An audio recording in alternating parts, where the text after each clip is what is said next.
하나님 아버지 감사합니다. 오늘 하루도 하나님 뜻 안에서 우리가 함께 교제할 수 있고 하나님 말씀을 함께 나눌 수 있도록 이곳으로 인도해 주시니 감사드립니다. 저희는 하나님 앞에 내세울 것이 아무것도 없지만 하나님께서 우리를 긍휼히 여기셔서 우리에게 예수 그리스도를 보내주시고 그 피로 우리의 모든 죄를 사하여 주신 것을 감사드립니다. 오늘 함께 하나님의 말씀을 나누는 시간입니다. 이제 시작하는 시간이 오니 끝까지 하나님께서 함께 해주셔서 이 시간을 온전히 주장해 주옵소서. 이 모든 말씀 우리를 죄악에서 영원히 용서해 주신 예수 그리스도 이름으로 감사하며 기도드렸습니다. 아멘. 안녕하세요.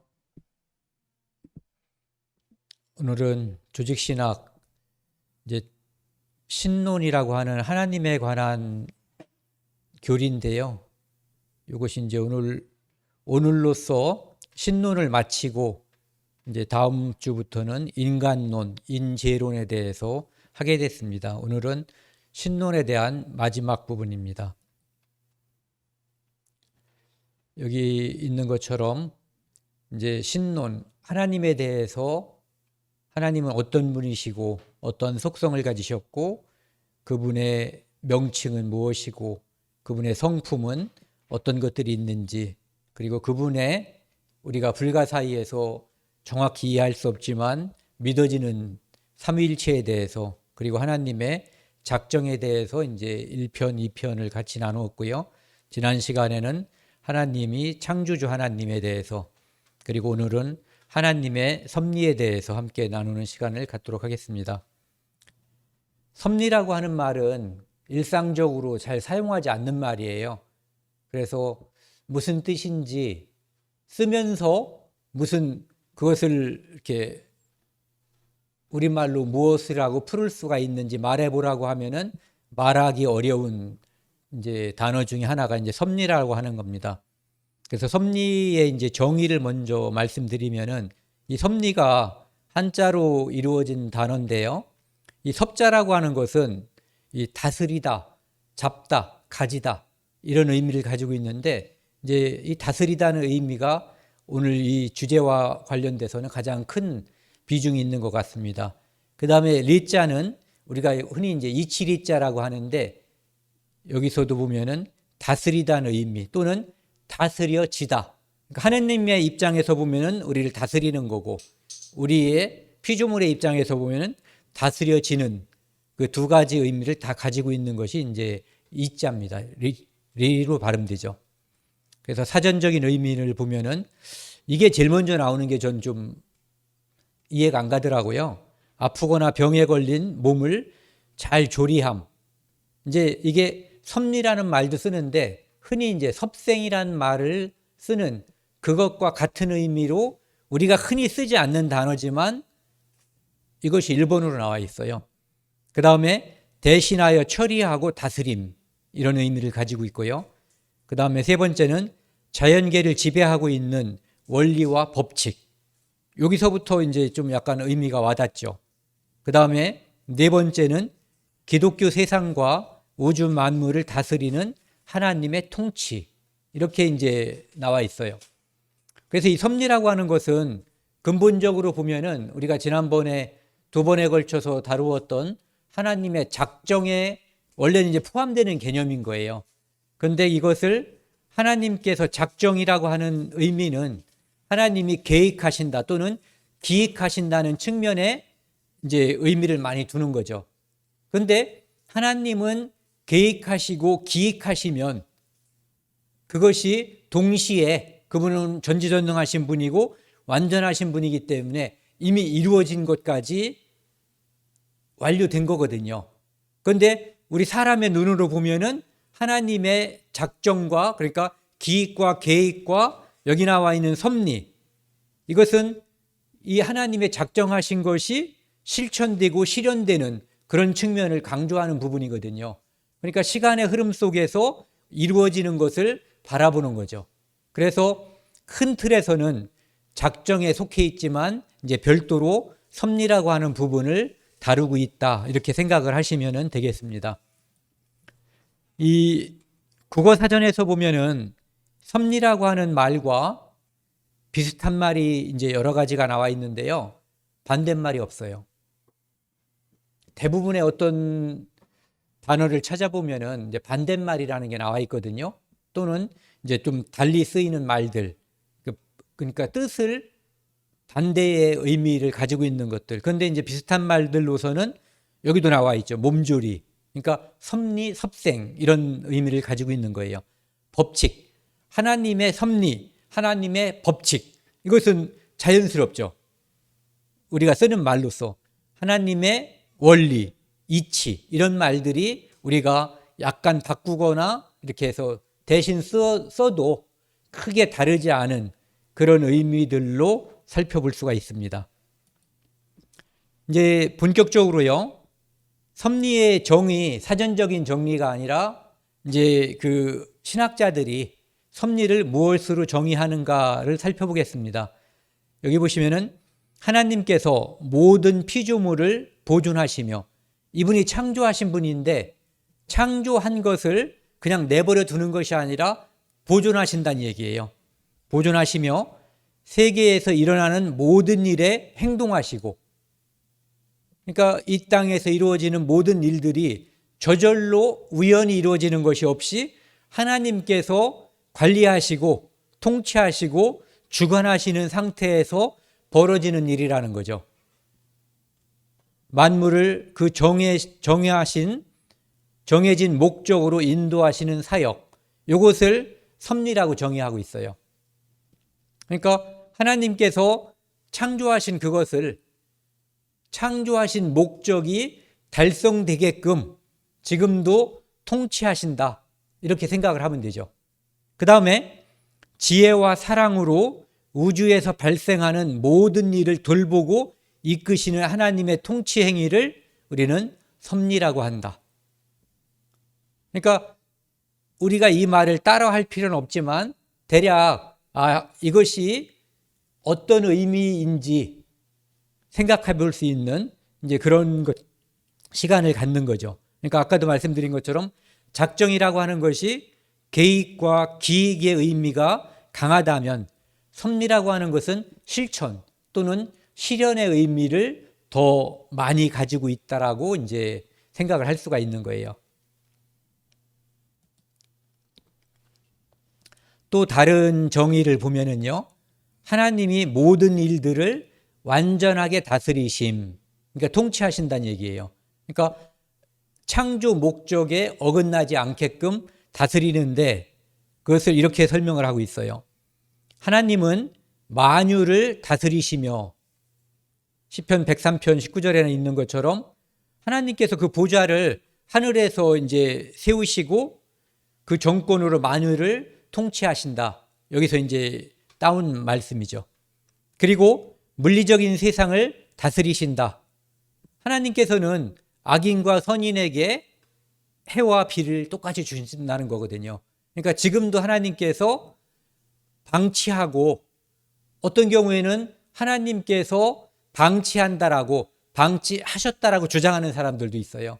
근데 절대 성경에서 보면은 하나님께서는 방치하지 않고 지금도 구약 시대에 선지자들에게 역사하신 것처럼 지금도 이 세상 모든 것을 하나님께서 포괄적으로 다스리고 있다. 이렇게 볼 수 있는 거죠. 그 다음에 나라들의 사건과 모든 나라에 지금 러시아가 우크라이나를 침공했잖아요. 그것도 역시 하나님께서 아시고 있을 뿐만 아니라 그 전쟁의 모든 것을 주관하고 있다라고 우리가 볼 수가 있는 거죠. 그러니까 우리는 지식이 단편적이기 때문에 그 전체를 볼 수가 없거든요. 그래서 어떤 때는 우리가 이 세상에 이루어지는 어떠한 끔찍한 일, 악한 일, 그런 거를 보면서 하나님의 통치, 하나님의 섭리에 대해서 의심하거나 잘못 생각할 수도 있지만 어쨌든 그것은 모든 것은 하나님께서 최종적으로 하나님의 뜻을 완전히 이루시고 창조하신 목적에 부합하게끔 이끌어 가신다 이런 얘기죠. 그 다음에 인간의 모든 운명도 하나님께서 주관하신다는 거죠. 이를테면은 뭐 하나님께서는 우리의 머리칼도 세신다고 그러잖아요. 참새가 팔려가고, 그러니까 잡혀서 죽고 살고 하는 문제도 역시 하나님께서 허락하셔야만 일어나는 일이다.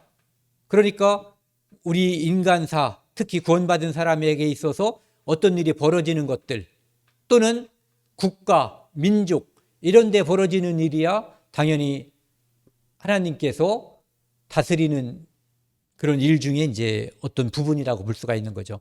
사람의 성공과 실패, 이 모든 것도 하나님께서 주관하고 계시고요. 그리고 자기 백성을 보호하시고 주관하고 다스리심, 이 모든 것이 하나님의 섭리의 한 토막들, 한 모습들이다, 이렇게 볼 수가 있는 거죠. 여기 성경 말씀이 이제 이 섭리를 이야기하고 있는 성경 말씀들이에요. 참새 2마리가 한 아사리온에 팔리지 않느냐, 그러나 너희 아버지께서 허락하지 아니하시면, 그러니까 이 일조차도, 참새 2마리가 팔리는 그 일조차도 하나님께서 허락하셨기 때문에 일어나는 일이다, 이런 얘기예요. 그 다음에 이 우리가 많이 암송하는 성경 구절이죠.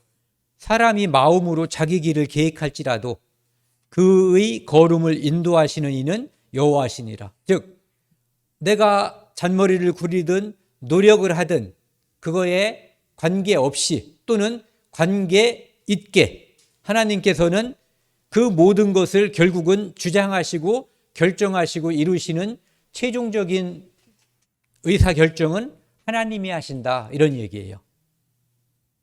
어떻게 보면은 우리가 마음이 편하죠. 그리스도인들이 하나님을 믿고 의지하면 되니까 마음이 편할 수도 있어요. 그런데 이제 어떤 일이, 내 기도가 계속 실현이 안 되는 것 같고 그때를 잘 모르면은 답답할 수도 있어요. 하지만 우리는 이렇게 역사하시는 하나님의 섭리를 믿는 거예요. 그렇기 때문에, 믿기 때문에 기도하는 거거든요. 그분이 역사해 줄 것을 확신하기 때문에. 그 다음에 히브리서 1장 3절 뒷부분에 보면은 그의 능력의 말씀으로 만물을 붙드시며, 하나님께서 태양계, 지구 뭐 이런 것들을 만드셨는데, 만들고 방치한다 그러죠. 방치 또는 방임하는 것이 아니라 지금도 옛날이나 지금이나 태양 주위의 거리, 지구에서 태양까지의 거리가 뭐 1억 5천만 킬로라고 하잖아요. 그 거리를 지금도 유지하고 있고, 그 다음에 돌아가는 속도도 유지하고 있고, 그 크기도 유지하고 있고, 태양의 온도, 그 다음에 태양으로부터 이 지구에 도달하는 이 온도, 이런 것들을 하나님께서 지금도 관장하고 계시다, 이렇게 이제 우리가 알 수 있는 거죠. 그 다음에 신명기 29장 29절, 제가 지난번에 이것은 29장 29절이라서 우리가 기억하기가 좋으니까 한번 암송해 보자고 했었던 그 말씀이에요. 감추어진 일은 우리 하나님 여호와께 속하였거니와 나타난 일은 영원히 우리와 우리 자손에게 속하였나니, 이렇게 되어 있어요. 그러니까 하나님께서 계획하시고 하나님께서 우리에게 계시로서 보여주는 일들은 우리 거가 되는 거예요. 하지만 하나님께서 그냥 아직 보여주지 않으면 그것은 하나님의 작정 속에서 우리에게는 보여주지 않는 거거든요. 그 다음에 이 하나님의 섭리와 관련해서 가장 많이 이야기하고 있는 말씀이 이런 것 같아요. 모든 것이 협력하여, 로마서 8장 28절 후반부요. 모든 것이 합력하여 선을 이루느니라. 그러니까 이것은 앞에 말하는 것들이 하나님의 단독 활동이라면, 이것들은 피조물, 특히 이제 그 중에서도 사람들, 이 사람들과 하나님과 합력하는 부분이 있다는 거예요. 하지만 그 모든 일에 있어서 하나님의 뜻이 서는 거죠.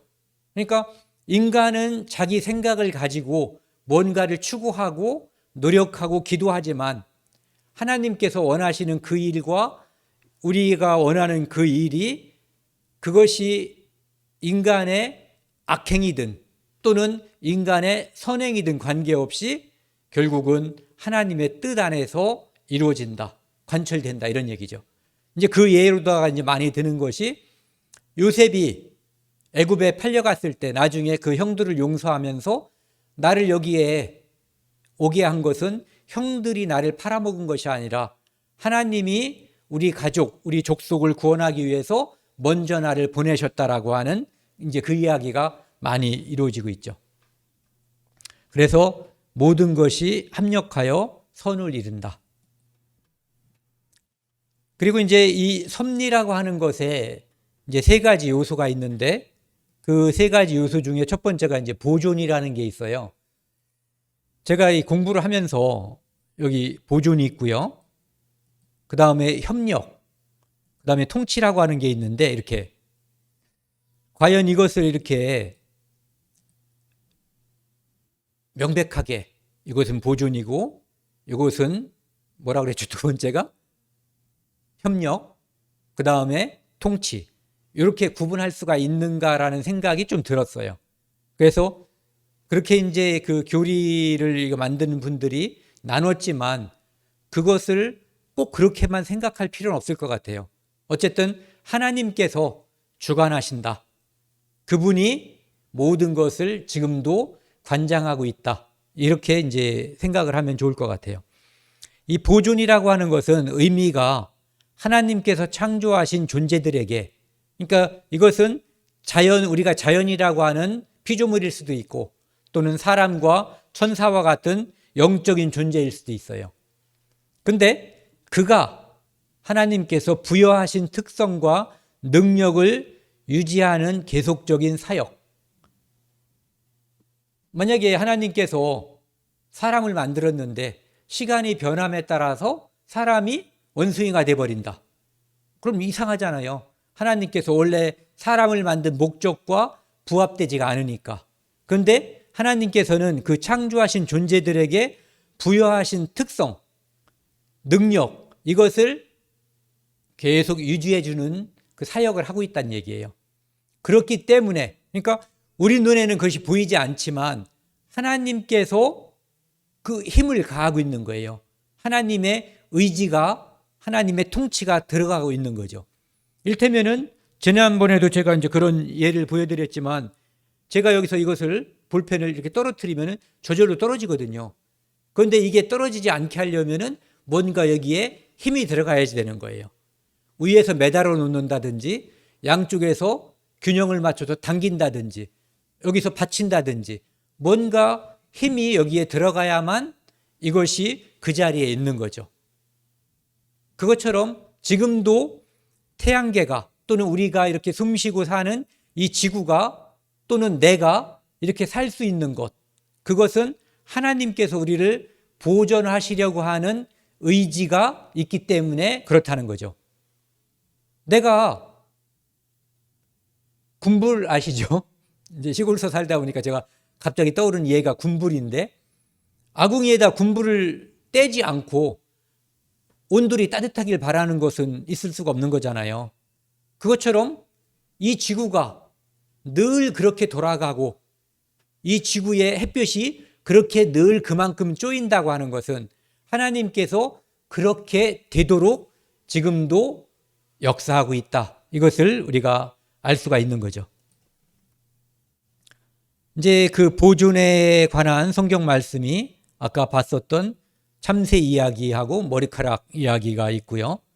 그 다음에 이 시편 66편 9절을 보시면은 그는 우리 영혼을 살려두시고 우리의 실족함을 허락하지 아니하시는 주시로다. 그러니까 하나님께서는 지금도 전에 제가 그런 어렸을 때 질문을 가지고 궁금증을 가지고 있었고 그것이 이 성경을 통해서 해결된 것이 사람은 왜 죽는가? 이 질문했다가 제가 심지어는 맞기까지 했어요. 그런데 하나님께서 죽게 만들었기 때문에 죽는 거예요. 그럼 왜 죽게 만들었는가? 또 질문이 들어가면 죄를 지었기 때문에 하나님께 거역했기 때문에 하나님께서 죽음이라고 하는 법칙을 보편적으로 적용해 버린 거예요. 그런데 우리 영혼도 마찬가지죠. 하나님께서 우리를 살려두시려고 하는 그 의지가 있기 때문에 우리 영혼이 지금 육체와 분리되지 않고 함께 있는 거거든요. 그래서 우리가 살았다라고 말하는 거죠. 그런데 하나님께서 저의 영혼을 분리시켜 버리면 저는 여기서 갑자기 눕게 될 거예요. 제 영혼은 하나님께 갈 거고 제 육체는 여기서 갑자기 쓰러지겠죠. 하나님께서 지금도 역사하고 있기 때문에 이 일들이 어떤 것은 벌어지고 어떤 것은 벌어지지 않는 거죠. 그 다음에 이 신명기 8장 3절에 나와 있는 것을 예수님께서 또 인용하신 거예요. 사람이 떡으로만 살 것이 아니요 하나님의 입으로부터 나오는 모든 말씀으로 살 것이니라.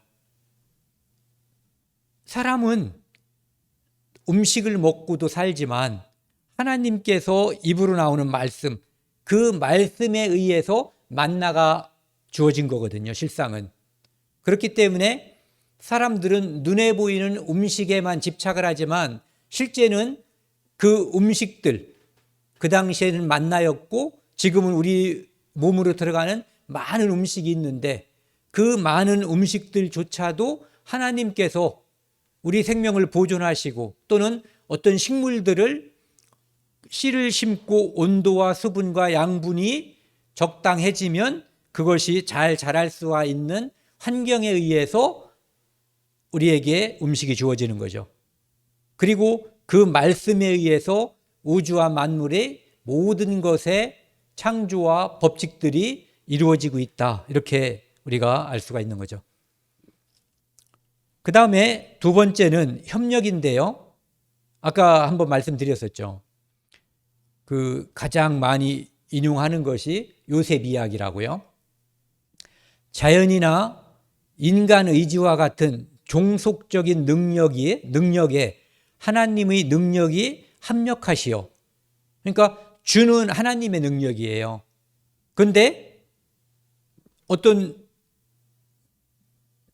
봄 되면은 씨앗이 파릇파릇 솟아나죠.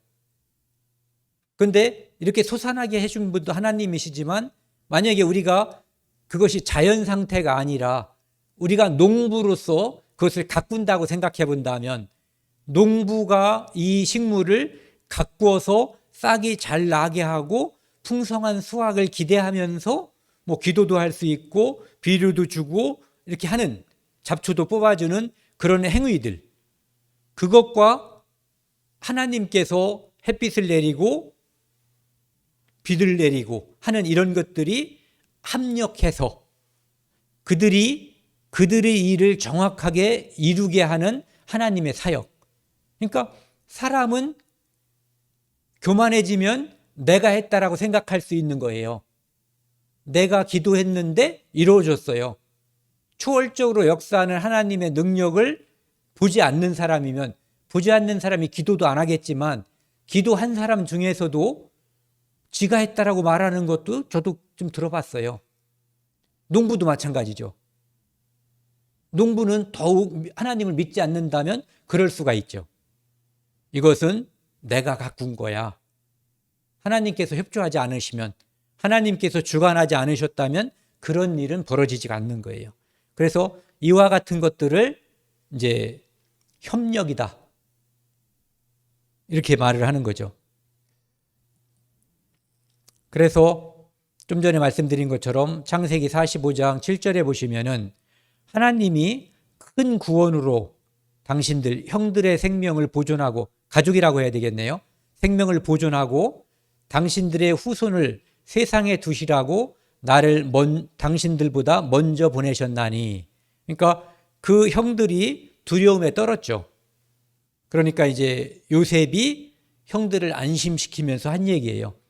그래서 45장 8절에 보면은 그런즉 나를 여기로 보내신 일은 당신들이 아니라, 형들이 아니라 하나님에서 먼저 보내신 거다. 그래서 이런 것들을 갖다가 이제 협력이다라고, 저쪽에서 어떤 분은 이것을 뭐라고 하더라? 동시실행? 그런 말 들어보셨어요? 그런 표현도 쓰더라고요. 저는 이제 처음 들어보는 단어라 듣고도 잊어버렸는데 동시 뭐라고 했는데 동시 실행인지는 잘 모르겠어요. 그러니까 하나님도 그것을 섭리 속에 있었고 인간도 그것을 이제 노력했는데 하나님을 안 쳐다본 사람은 인간이 했다고 할 거고 하나님을 믿는 사람은 하나님께서 이루어주셨다고 하는 그런 일들. 농부들도 조물주께서 하나님께서 이렇게 말하는 농부들도 있어요. 교회당에 안 나가더라도. 그런데 이것은 내가 한 거야 라는 농부들도 있죠. 예. 그 다음에 사무엘하 16장 11절에 보면은 이거 유명한 이야기죠. 압살롬의 반란 때문에 다윗이 이제 도망갈 때에 심의가 와가지고 다윗을 저주했어요. 이제 피 흘린 자여 가거라 가거라 하면서 네가 그렇게 쫓겨가고 그러는 것은 네가 누구야? 사울 족속을 갖다가 핍박했기 때문이다라고 이야기하죠. 그런데 다윗이 여호와께서 그에게 명령하신 것이니 부하들이 감히 왕을 함부로 말하니까 가서 죽여버릴까요? 딱 질문하니까 다윗이 이렇게 말한 거예요. 여호와께서 그에게 명하신 것이니 그가 저주하게 버려두라. 다윗은 시므이를 통해서 하나님께서 자기를 지금 치고 있다는 것을 인정하는 거죠. 그러니까 시므이가 말하는 것은 다윗이 볼 때 별 중요하지 않다는 얘기예요. 하나님께서 지금 나를 치고 있는 것이 중요하죠. 심지어 그때 이제 다윗이 그러잖아요. 내 아들도 나를 쫓아내고 죽이려고 하는데 제가 저러는 거야 뭐 내가 할 필요가 뭐가 있냐 이렇게 얘기하는 거죠. 이것이 하나님과 시므이의 협력이라고 봐야 될 것인지는 전 잘 모르겠어요. 어쨌든 예로 나와 있기 때문에 제가 이제 말씀을 드리지만 그 다음에 세 번째는 통치예요. 제가 이렇게 보면서 이 통치하고 첫 번째 나와 있는 이거 보존하고 이게 어떻게 선을 긋고 어떻게 이렇게 딱 구별을 할 수 있는 건지 전 자신이 없어요. 통치라고 하는 것은 어쨌든 하나님께서 우주의 왕, 모든 것의 왕인 거죠. 모든 것의 통할자로서, 주제로서 만유의 주제라는 표현을 쓰죠. 만물의 존재 목적이 완전히 실현되도록 지배하시는 활동 또는 그 목적에 맞게 만물을 지배하시는 활동 이렇게 되어 있어요. 그래서 하나님의 의지대로 이끌어가는 사역 이렇게 이야기도 해요. 그러니까 우리가 여기서 아는 것은 하나님의 의지대로 하나님께서 작정하신 대로 다스리고 통치하신다. 그분이 주제자다. 그분이 만왕의 왕이다라고 하는 측면을 생각을 하면은 그것이 보존인지 통치인지는 크게 중요하지는 않을 것 같아요. 여기서 이제 통치를 이야기하는 말씀은 여기 여호와는 모든 나라의 주제심이라. 이것은 역시 보존의 이 성경 구절을 쓴다고 해서 문제가 되지는 않을 거예요. 그 다음에 시편 103편 19절 아까 우리가 봤었던 말씀이죠. 여호와께서 그의 보좌를 하늘에 세우시고 그의 왕권으로 만유를 다스리시도다. 지금도 그분은 다스리고 통치하고 있는 분이에요. 그 목적에 맞게끔 그 목적이 이루어지도록. 그리고 잠언 16장 33절 제비는 사람이 뽑으나 모든 일을 작정하기는 여호와께 있느니라. 그래서 사람이 자기 길을 이렇게 계획할지라도 이것을 이루시는 분은 이제 하나님이시다. 궁극적으로 초월적으로 하나님께서 통치하신다. 이런 말씀이죠.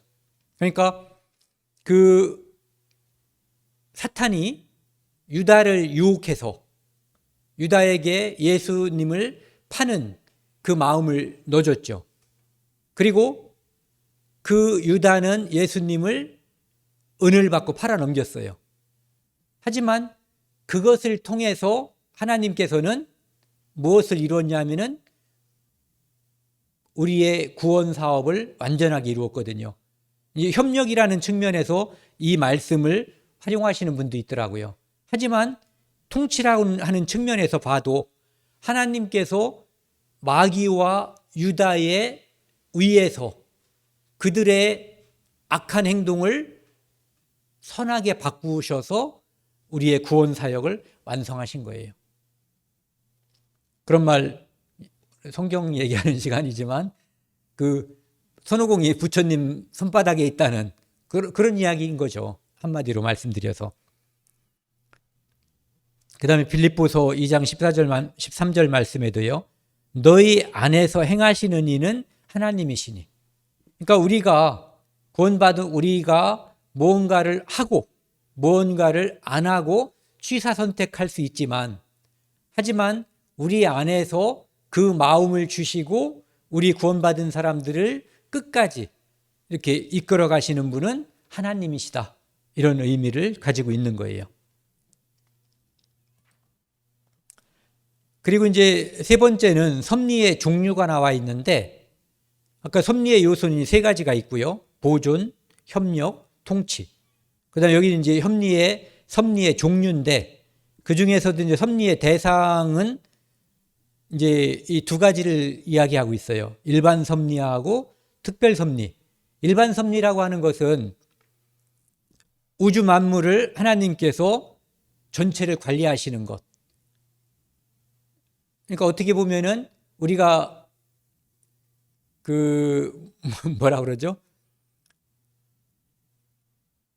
일반 계시 이런 개념에서 볼 때에 하나님께서 우주 만물을 통해서 하나님을 이렇게 보여주시고 알게 해주시는 그런 측면을 우리가 생각하면은 일반 섭리라고 하는 것이 좀 쉽게 이해가 될 수 있을 것 같아요.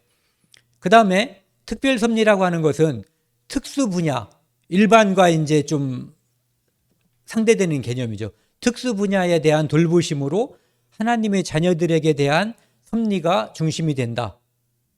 누가 하나님께 기도했더니 하나님께서 이렇게 응답해 주시는 것. 그 다음에 성경에 나와 있는 다니엘의 세 친구 사건. 이런 거 그들은 풀무불에 들어갈 때 하나님을 의지했잖아요. 하지만 그들은 하나님을 그들이 원하는 대로 되지 않아도 원망하지 않겠다라는 그 믿음을 가지고 있죠. 그때 하나님께서 그들을 풀무불에서 특별하게 간섭하셔가지고 건져내셨어요. 그리고 다니엘이 사자굴에 들어갔을 때도 마찬가지죠. 이와 같은 일들, 이런 것들은 그러니까 성경에 어떤 이적들, 이런 것들이 쓰여진 것들은 대부분 특별 섭리라고 볼 수가 있는 거죠. 그 다음에 좀 전에 그것이 섭리의 대상이라고 하면은 지금 말씀드리려고 하는 것은 섭리의 방법이에요. 이 두 가지가 있는데 통상섭리, 비상섭리. 그런데 결국은 좀 전에 말씀드린 것과 대동소이하다라고 볼 수 있어요. 통상섭리라고 하는 것은 물질 세계에서 자연 법칙에 따라 하나님께서 우주와 만물을 만드시고 거기에 법칙을 만드셨잖아요. 계절도 만드셨고 어떤 법칙, 엄마 소도 얼룩수, 엄마 닮았네 이런 것도 법칙이고 해바라기는 노란 꽃이 핀다는 거 이런 것도 이제 다 하나님께서 만드신 법칙에 속하는 거죠. 그 법칙에 따라 또는 정신세계에서 마음의 특성과 법칙에 따라 행하시는 섭리. 사람들은 자기가 죄를 지으면 두려움이 있어요.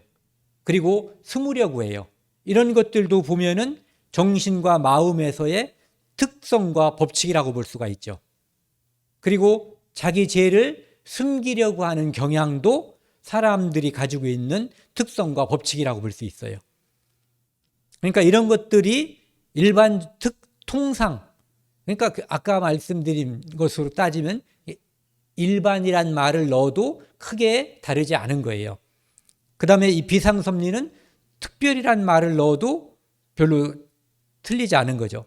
통상섭리의 법칙과 피조물 자체가 주체가 되지 않고 그들의 작용이나 활동 없이 하나님께서 직접 역사하셔서 이루어진 결과로 이적이라고 불린다.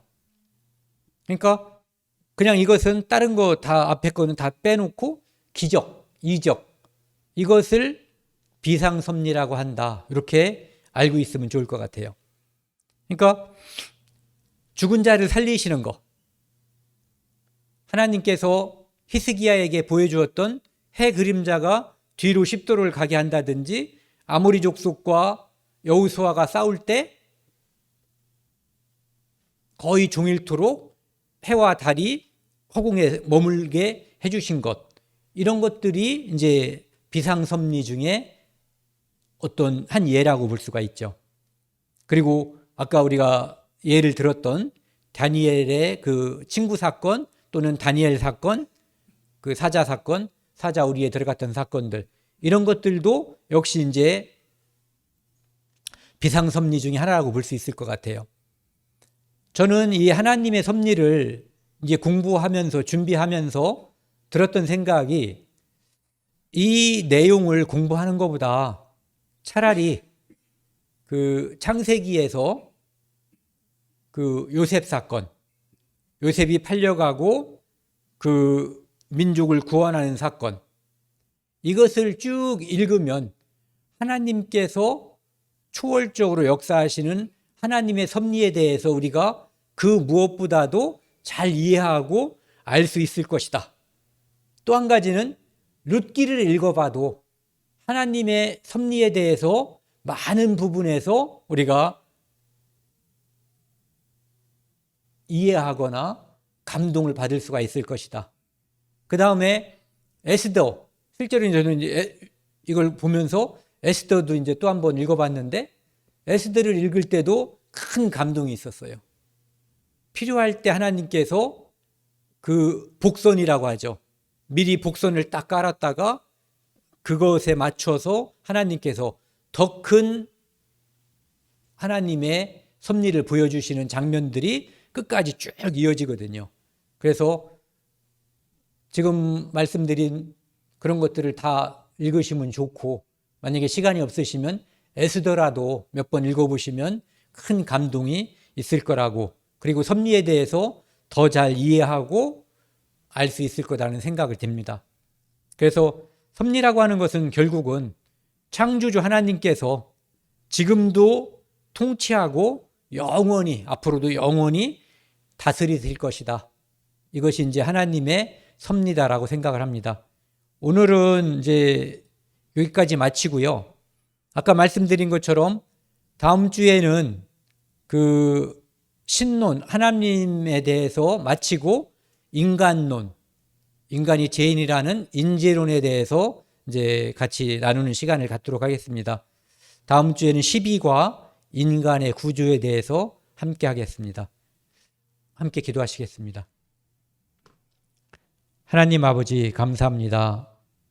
오늘 하나님의 섭리에 대해서 함께 나누었습니다. 우리는 하나님의 커다라신 그 뜻을 우리가 잘 모를 때가 많습니다.